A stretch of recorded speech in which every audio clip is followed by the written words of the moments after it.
une lettre adressée par le secrétaire général de la présidence de la République au secrétariat général des services du Premier ministre. C'était le 4 janvier dernier. Et en objet, on voit rationalisation des dépenses. Alors, donc, faisant suite donc au message du président de la République à la Nation le 31 décembre dernier, dit cette correspondance, eh bien, le SGPR indique qu'il réitère, n'est-ce pas, au gouvernement, les très hautes instructions du président de la République au chef du département ministériel et autres. Alors, il indique qu'il faut limiter substantiellement la création des comités de travail, des groupes de travail et les dépenses y afférentes, qu'il faut limiter les missions à l'étranger, il faut également limiter les achats des véhicules de fonction, les dépenses de carburant, entre autres, qu'il faut maîtriser les dérives des ressources gérées dans le cadre de la commande publique et des biens et services, notamment pour les coûts inférieurs à 5 millions de francs CFA, entre autres. Alors, on parle là d'une correspondance adressée par le SGPR au secrétaire général des services du Premier ministre. Avant d'entrer dans le fond, d'abord sur la forme, est-ce que cette correspondance tient la route? Vous savez, ce n'est pas la première fois que ça arrive dans ce pays, mais c'est arrivé plusieurs fois depuis que le Premier ministre, chef du gouvernement, Chief John Gouté, est là, et que l'actuel secrétaire général, ministre d'État, est dans ses fonctions. Sur la forme, il y a un problème. Il y a un problème parce que le secrétaire général de la présidence de la République, qui est ministre d'État, se comporte comme si c'était lui, le véritable Premier ministre, chef du gouvernement. Parce qu'en réalité, ce qu'il dit, ce qu'il envoie comme message dans les services du secrétaire général du Premier ministre, c'est le travail du Premier ministre. Ce n'est pas dans ses attributions de le faire. Et ça me permet de rentrer dans la Constitution pour vous dire quel est le rôle du Premier ministre. Parce que, je précise, que le secrétaire général, président de la République, n'a aucune fonction, n'a aucune attribution sur le plan constitutionnel. Le poste de secrétaire général de la présidence de la République n'est pas constitutionnel. Le poste qui est constitutionnel au niveau de l'exécutif, c'est le Premier ministre, le chef du gouvernement. Je commence par ce détail important avant de rentrer dans les textes. Voici ce que dit l'article 12 de la Constitution du 18 janvier 1996. Paragraphe 1. Le Premier ministre est le chef du gouvernement et dirige l'action de celui-ci. Cela signifie que l'actuel Premier ministre, Chief Joseph John Gouté, c'est lui le véritable patron du gouvernement et il dirige l'action du gouvernement. Voici ce que dit le paragraphe 2 du même article 12 de la Constitution. Il est chargé de l'exécution des lois. Le message que vient de signer le ministre d'État, secrétaire général, président de la République, porte sur la loi de finances. Quand il parle de rationalisation de la dépense publique, en fait, c'est une attribution qui incombe au Premier ministre, chef du gouvernement. Paragraphe 2, il est chargé de l'exécution des lois. Il ne lui revient pas de dire au Premier ministre de faire ce travail, parce qu'il sait, lui, que c'est lui qui doit faire ce travail. Et donc, il n'a pas besoin de... Même sur haute instruction de lui rappeler son travail. Il faut le dire. Oui, mais il dit que le président de la République lui a dit de dire. Le président de la République lui a dit de dire. Vous étiez là quand le président de la République lui demandait de dire. Vous êtes sûr que ces hautes instructions-là viennent véritablement du chef de l'État? Ça, c'est des questions que je peux me poser. Parce qu'en réalité, il n'a pas besoin de le faire parce que ce n'est pas son travail de le faire. C'est le Premier ministre qui exécute les lois. Lorsque ces lois sont adoptées et votées, promulguées par le chef de l'État. Je suis encore sur la forme. Le paragraphe 3 de l'article 12 de la Constitution, qui concerne toujours les fonctions du Premier ministre chef du gouvernement, dit ceci. Le Premier ministre exerce le pouvoir réglementaire et nomme aux emplois civils sous réserve des prérogatives reconnues au président de la République dans ces domaines. Et il y a sous réserve parce que, à l'article 8 de la Constitution, c'est le président de la République qui nomme aux emplois civils et militaires. Mais il y a des emplois civils où le Premier ministre chef du gouvernement a la possibilité de nommer. Paragraphe 4. Ça concerne toujours le Premier ministre chef du gouvernement. Il dirige tous les services, je dis bien tous les services administratifs nécessaires à l'accomplissement de sa mission. Or, ce communiqué-là, Ça rentre dans les services administratifs nécessaires à l'accomplissement de sa mission. Il n'a pas besoin qu'on le lui rappelle. Or, plus ce type de message circule, plus on a le sentiment au Cameroun qu'il y a une sorte de bicéphalisme de fait entre le Premier ministre, chef du gouvernement, qui a une attribution constitutionnelle, et le secrétaire général président de la République qui n'a aucune fonction constitutionnelle. J'insiste là-dessus. Nous sommes dans la République, et la République, c'est la Constitution. Deux choses. Chacun doit faire son travail. Deux questions peut-être pour qu'on comprenne mieux. La première question, est-ce que dans votre analyse, vous prenez en compte cette note que le président de la République a signée, je vais retrouver la date exacte, et qui, n'est-ce pas, attribue une délégation permanente au secrétaire général à la présidence de la République. Ça, c'est une chose. Oui.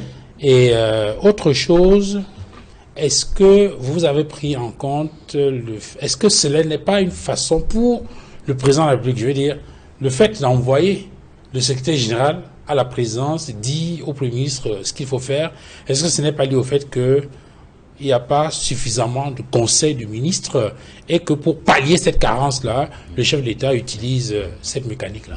Et ce serait trop grave dans la République que le président de la République utilise ce canal anticonstitutionnel pour s'exprimer avec son principal collaborateur, qu'est le Premier ministre, chef du gouvernement. Parce que la Constitution est claire, hein, c'est-à-dire le pouvoir exécutif, le président de la République, le Premier ministre, chef du gouvernement.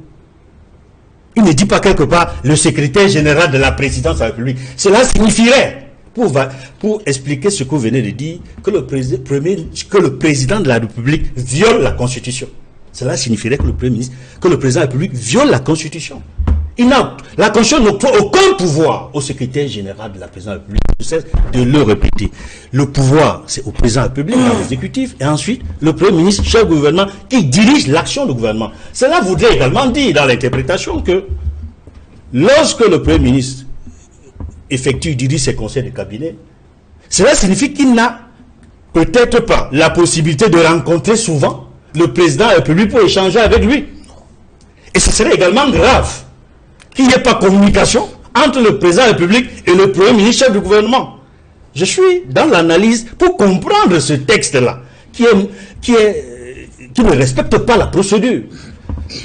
Cela voudrait également dire, vous l'avez souligné, que à défaut de n'avoir pas des conseils ministériels, ça fait des années on ne l'a pas, on n'a que des conseils de cabinet, est-ce que ce serait une forme de communication pour pallier au conseil ministériel? La réponse également est non. Parce qu'on ne peut pas remplacer un conseil ministériel par de hautes instructions qui envoient un communiqué dans les services du secrétaire général du Premier ministre. Donc c'est un dysfonctionnement institutionnel qui n'est pas de nature à rassurer sur le fonctionnement normal de l'état de droit au Cameroun. Et c'est la raison pour laquelle on assiste régulièrement à la cacophonie gouvernementale. Les ministres parfois ne s'entendent pas. Et très souvent, il y a eu des messages comme ceux-là où le ministre d'État, secrétaire général de la présidence de la République, s'adresse directement à des ministres. Je dis s'adresse directement à des ministres. Les charge de faire ci ou ça. Et c'est juste une copie qui est envoyée au Premier ministre via son secrétaire général. Et ça, c'est incompréhensible dans le fonctionnement normal de la République. Il faudrait que chacun fasse son travail tel que défini par la Constitution, et que le président de la République facilite le travail de son Premier ministre, chef du gouvernement. Parce que, tel que les choses fonctionnent, cela signifie que le président de la République n'encourage pas le Premier ministre, chef du gouvernement, à bien faire son travail. Plus en réalité, il lui oppose un autre Premier ministre, chef du gouvernement de fait, qui n'est pas reconnu par la Constitution. Et cela pose un réel problème, je l'ai dit, dans le fonctionnement normal de la République. Et c'est pour cela que beaucoup ont le sentiment que nous avons, depuis quelque temps, un secrétaire général à la présidence de la République qui est comme le vice-dieu. Inconnu dans la Constitution, bien sûr.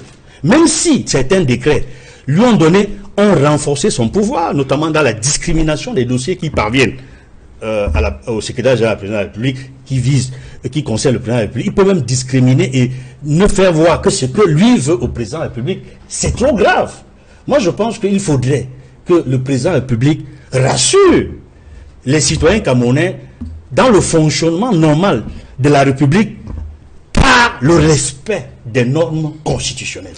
Alors, Maître Calvin Job, il faut se souvenir que le président de la République, à travers le décret numéro 2019-043 du 5 février 2019, accordait donc délégation permanente de signature au secrétaire général à la présidence de la République. Est-ce que le patron du secrétariat général à la présidence de la République peut se prévaloir, n'est-ce pas, de cette décision du chef de l'État pour s'octroyer ses pouvoirs et donc agir comme c'est le cas depuis quelque temps lorsqu'il dit que le président de la République lui a donné des hautes instructions qu'il est donc chargé de transmettre et doit veiller à la stricte application de ces instructions-là. Très souvent même, lorsqu'il passe ces instructions-là, il exige, n'est-ce pas, qu'un compte rendu lui soit fait dans certains délais. Est-ce que vous comprenez cette mécanique-là? Moi, je comprends tout à fait la mécanique. D'autant plus que dans le courrier dont il est question, on nous parle de, enfin, il dit qu'effectivement, il réitère les hautes instructions du président de la République. Il a bénéficié de cette délégation de signature. La délégation de signature va avec tous les pouvoirs qui vont avec. On ne va pas trop choisir ce qu'on lui a délivré, d'autant plus qu'elle est permanente. On va pas, enfin, elle doit être aussi étendue. On ne doit pas choisir quel acte qu'il peut signer et quel acte il ne peut pas signer. Le véritable point, en tout cas, la question qu'il faut se poser, avant même de se poser une question d'ailleurs, dans ce truc, il faut un peu édifier vos téléspectateurs sur l'élaboration d'un budget. Ouais. Le but d'élaboration de budget, c'est quoi? C'est de définir les moyens financiers que humains qui permettent de mettre en place son programme. Et on a ce type de mesure qui en sorte une lettre de cadrage, ouais, qui vient spécifier les actes stratégiques d'élaboration de ce budget. Vous voyez, et une lettre de cadrage, c'est quoi? C'est un acte politique. On a là un secrétaire général de la présidence de la République qui s'occupe du volet politique, c'est le bras politique du président, qui adresse un courrier à un secrétaire général du premier ministère, du premier ministre, qui, oui, a aussi quelque part le bras politique du Premier ministre. Ouais. Pour moi, on reste dans des actes politiques qui ont lieu d'être au regard notamment de la délégation de signature qu'il y a. Donc ça ne pose pas... Donc c'est un échange d'informations entre les coursiers. Voilà, en quelque sorte. Entre les coursiers. En quelque sorte. Donc pour moi, il faut se limiter à ça et effectivement, ça rejoint la question les points qui sont soulevés concernant la Constitution. Et ça nous permet de poser la question préalable, c'est est-ce qu'il est compétent pour prendre ce type de courrier, ce type d'acte? On l'a dit, réitéré, qu'il a cette délégation de signature. Et il prend soin de rappeler ça à tous ses courriers. Et maintenant, une fois qu'on a écarté la question de la compétence, on va se poser la question de l'opportunité de ce courrier. Est-ce que, à ce moment, enfin ouais, au regard des circonstances, c'est opportun de poser cet acte? Il me semble, quand j'ai lu ce courrier-là, que finalement, il rappelle les vœux du président de la République lors de son discours. Donc, c'est des vœux qui viennent... Ça règle la carence de l'absence des conseils de ministres. Et là, c'est le véritable problème qu'on doit se poser. Est-ce qu'on peut accepter de fonctionner avec un gouvernement qui ne tient pas de conseil de ministres ou pas? Pour moi, c'est là le véritable problème. Ce n'est même pas ce type de courrier qui rentre, une fois de plus, c'est des actes politiques entre coursiers, comme vous l'avez dit. Donc, ça n'a pas, pour moi, on n'a même pas lieu de s'attarder plus que des raisons là-dessus. Alors, sur le fond, maintenant, Edouard Fouchi, est-ce que vous comprenez ce qui se fait? Est-ce que vous vous applaudissez les deux mains ou vous dites, ah, on a déjà entendu ça? Parce qu'il faut se rappeler que là, il s'agit de la question de la réduction du train de vie de l'État. Le président de la République, dans un discours, faisait remarquer effectivement qu'il faut réduire le train de vie de l'État. On sait que ce n'est pas la première fois qu'il le dit. Il y a des mesures qui sont prises. Cette fois-ci, il indique de façon claire, en tout cas dans la lettre qui est adressée au service du Premier ministre, qu'il faut limiter substantiellement la création des comités. On sait qu'il y a beaucoup de comités, des groupes de travail par-ci, par-là. Dans les ministères, il y a tous les jours des séminaires de restitution, des séminaires de renforcement des capacités, les séminaires de je sais plus de quoi. Alors, il y a tout cela qui absorbe des budgets énormes.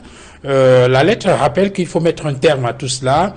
Il faut également maîtriser les ressources gérées dans le cadre, disons ça de façon simple, que tout le monde comprenne, ce qu'on appelle vulgairement les 4-9. Il estime qu'il y a une sorte de laisser-aller à ce niveau-là et qu'il faut faire un peu plus attention. Alors, quand vous écoutez cette sorte de recadrage-là, vous dites c'est la rengaine, ou bien qu'au moins cette fois-ci, on peut arriver à un véritable respect de ces mesures pour une véritable réduction du train de vie de l'État? Je voudrais commencer d'abord par la forme. Pour dire à mon ami Edmond que, à travers la délégation de signature, le secrétaire général, président de la République, n'a adressé aucune note au Premier ministre. Et tel que vous avez parcouru la Constitution, c'est clair, on ne peut pas discuter. Il faut savoir qu'à travers la particularité de notre gouvernement, ce n'est pas maintenant tous les secrétaires généraux de la présidence de la République ont eu délégation de signature. Et l'avantage que nous avons, c'est que le président de la République a compris que, en donnant au secrétaire général cette délégation de signature, il pouvait penser qu'il est effectivement le vice-dieu. C'est pourquoi qu'on colle derrière le secrétaire général de la présidence de la République, ministre d'État. Donc, dans l'architecture gouvernementale, le secrétaire, tous les ministres d'État sont sous la responsabilité du Premier ministre. Dès que j'ai dit ça, il aurait fallu que Essomba, le docteur, soit là, c'est un constitutionnaliste, et c'est pour ça que j'ai pensé encore à l'éridique qu'était le professeur Joseph Ouana, qui, dans ce champ d'action, était mieux placé et a expliqué d'ailleurs, quand il était secrétaire général de la présidence de la République, que la délégation de signature et coller le principe de ministre d'État diminue plutôt le pouvoir du secrétaire général de la présidence, parce que il ne peut pas, le ministre d'État ne peut pas se permettre de donner des ordres au Premier ministre. À qui s'adresse-t-il lorsque le SGPR écrit ainsi, s'adresse à qui? Au secrétaire de la primature. Et c'est destiné à qui le message? Mais, suivez, le secrétaire de la primature. Tout ministre, aujourd'hui, dans le cadre, n'est-ce pas, de la hiérarchie fonctionnelle, le secrétaire général de la primature est, comme Maître a dit, le coursier du Premier ministre. Et donc, quand il s'adresse au secrétaire général de la primature, il y a égalité. Parce que lui, il ne peut pas s'adresser, il ne peut pas... Pourquoi se passer des bouts de papier entre ministres alors que le président de la République peut organiser un conseil de ministres et faire le point sur les... Nous sommes sur un dossier qui est clair. Il y a une note du secrétaire général de la présidence qui est adressée au secrétaire général de la primature pour aujourd'hui le principe de dépense du gouvernement. Bon, regardons le contenu des éléments. Il faut limiter substantiellement la création des comités de travail, des dépenses, etc. Il faut maîtriser les dérives dans des ressources gérées dans le cas des 4-9 et tout ça. Qui applique ces mesures? Qui doit appliquer ces mesures? Les chefs de département ministériel. Oui. Est-ce que le président de la République le ferait par le cadre d'un conseil ministériel et que le message irait directement... interprétation, j'ai dit la particularité de notre gouvernement. Comprenez? Vous n'allez pas, pourquoi vous ne demandez pas pourquoi le président de la République... Non, c'est plus efficace comme ça de votre point de vue. Ce n'est pas question d'efficacité, si. C'est une particularité. Quand il y a la particularité, on cherche à toucher le donneur d'ordre. Et personne ici parmi nous ne peut dire pourquoi le président de la République a donné délégation à tous ses secrétaires généraux. Passons donc dessus. C'était pour vous faire comprendre que constitutionnellement, entre ce qu'il dit et ce qui a été fait, c'est différent. Donc, maintenant, dans le fond de ce dossier, tout ministre, et il a bien donné le cadrage, ce sont les différents mouvements, des comités concrets qui absorbent le budget. Il dit vrai. Là, de ce côté, c'est vrai. Et quand je prends le discours du chef de l'État à la fin d'année, il a parlé de ça, du train de vie de l'État. C'est pas la première fois. C'est pas la première fois. Oui, mais vous avez posé la question de savoir aujourd'hui qu'est-ce que ça peut donner. Oui. Mais je suis déçu. Oui.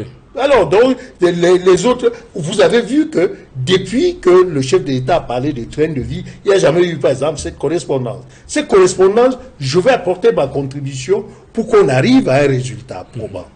Mais déjà, il faut savoir que les différents comités qui sont créés au sein des ministères, celui qui donne l'autorisation de ce mouvement, vous savez c'est qui? C'est le secrétaire général de la primature, dont la lettre est bien adressée. S'il n'y a que pour les ministres que le secrétaire général de la présidence de la République donne l'autorisation de mouvement des ministres. Mais pour les comités, dans les différents ministères, cette lettre a sa place. Parce que c'est le professeur Fouda Malgois qui, par exemple, nous 5, on veut nous déporter à Yamskou pour donner le Hemley aux joueurs. Maintenant, si nous sommes dans les ministères, c'est la lettre part du ministère du Sport, ça va à la primature, et c'est le professeur Fouda, secrétaire général de la primature, qui donne ordre de déplacement. Donc ça veut dire que le ton a été bien donné. Et maintenant, sur les 4-5, c'est que les 4-9, c'est que le secrétaire général de la présidence de la République peut-être n'a pas perçu et n'a pas donné le ton qu'il faut, c'est que ça va se gérer au niveau des ministères. Ça ne se gère pas au niveau de la primature. Maintenant, il faut donc un cadrage pour que ces 4-9 ne sortent pas. Il faut donc faire des contrôleurs financiers des ministères, des vrais acteurs. Mais il y en a déjà, non? Non, j'ai dit des vrais acteurs. Ces contrôleurs, c'est des plaisantins, vous voulez dire? Mais vous voulez qu'on apporte une contribution? Oui, en fait, dites ça pour que ce soit clair, non? Pour qu'on comprenne. J'y suis. Quel que soit ce que vous allez faire, un marché de 50 millions sera complètement, n'est-ce pas, entrecoupé à 4,9 x 10. Ça fait 49 millions. Et c'est là où chacun essaie de trouver sa quote-part. Donc, que le secrétaire général que le ministre d'État, secrétaire général de la présidence, comprenne que sur ce genre de dossier, il ne faut pas s'arrêter, n'est-ce pas, à la note adressée au secrétaire de la primature, parce que les vrais acteurs sont au niveau des ministères. Ok. Alors, Pierre-Emmanuel Bignam, est-ce que cette fois-ci, c'est la bonne? Parce que ce n'est pas la première fois qu'on entend le président de la République demander au gouvernement de réduire son train de vie, de retrousser les manches. Est-ce que cette fois-ci, avec ce cadrage-là, vous avez l'impression qu'on va obtenir les résultats escomptés? J'ai envie de rire. J'ai vraiment envie de rire. Vous voyez la peine avec laquelle le docteur Faucheveux cherche à expliquer le mécanisme pourquoi il a vraiment peiné. Et j'ai eu de la peine aussi pour lui. Vous savez, la question qu'on a le droit de se poser aujourd'hui, c'est que depuis que le président Paul Biya gère le Cameroun par procuration, quel est le résultat? Ou quels sont les résultats que nous avons déjà, ces différents gouvernements ont déjà obtenus? Nul. Non, nul, c'est comme ça. Nul, c'est zéro. Okay. On a même régressé. Si on prend des secteurs d'activité comme l'énergie, on a régressé. La crise énergétique au Cameroun est criarde aujourd'hui. Nous sortons d'une crise de rupture du pétrole à la pompe, il y a un mois, qui a failli causer des soulèvements populaires. Ne parlons pas de la crise au niveau de l'électricité. Si on prend le secteur du transport, prenons le cas du transport aérien, on a régressé. Mais Pierre, ça, ce que vous dites, lui, le président lui aussi l'a reconnu. Dans son discours du 31 décembre dernier, il n'y a pas d'eau, il n'y a pas d'électricité. Et il a surtout souligné l'absence de ressources, l'insuffisance des ressources. Alors maintenant, il semble proposer une solution. Comme il n'y a pas d'argent, le peu d'argent qu'on a, il faut qu'on gère ça de façon minutieuse. Il dit, réduisons le train de vie de l'État. Et le SGPR dit, voilà, allons dans les 4-9 par exemple, soyons plus rationnels, allons dans les missions à l'étranger, réduisons, etc., etc. Est-ce que si le président de la République veut qu'on réduise le train de vie de l'État, comme on dit souvent qu'il est le garant de la Constitution, il doit d'abord faire appliquer la Constitution. Je dis, si le président Paul Biya veut réduire ou a l'intention de réduire le train de vie de l'État, lui-même qui est garant de la Constitution, doit faire appliquer la Constitution. À quel niveau? Au niveau de l'article 66. Que lui-même, le président Paul Biya, déclare ses biens. Personne ne connaît les biens du président Paul Biya depuis 41 ans qu'il est au pouvoir. On ne connaît pas ses avoirs. Il doit les déclarer. Et que tous ces ministres déclarent les biens. Parce que vous ne pouvez pas dire que vous êtes en train de lutter contre la corruption, vous le réduisez le train de vie de l'État, vous donnez les instructions au ministre, alors que vous-même, on ne maîtrise pas votre fonctionnement, vos avoirs et comment vous gérez la fortune publique.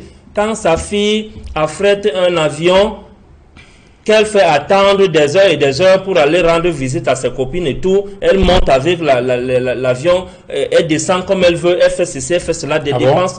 Ah bon? Au frais de l'État. Au frais de l'État. Ah, parce que moi, Au frais de l'État. Donc, je veux dire que c'est la distraction. Au point où on en est, le président Paul Biya et son gouvernement ne peuvent plus redresser la pente. La gangrène est déjà là. On sait qu'au Cameroun, chaque ministre, lorsqu'il est nommé, il est nommé pour sa famille. La preuve, le jour où on annonce sa nomination, sa famille commence à fêter à la maison et sa communauté au village commence à fêter. Donc, on sait que les portefeuilles ministériels appartiennent aux familles, aux villages, aux communautés et non à la nation camerounaise. Donc, avec cette mentalité, tout ce qu'ils sont en train de faire, c'est la distraction. Au contraire, aujourd'hui, ça montre clairement que le Cameroun est géré par procuration. Ça montre une absence totale de l'implication directe du président de la République dans la gestion du pays et de la chose publique. La preuve, à quand date le dernier conseil ministériel? À quand date le dernier conseil ministériel? Vous savez, on n'est pas obligé de gérer un pays avec un secrétaire général de la présidence de la République. Aïdj, on n'en avait pas.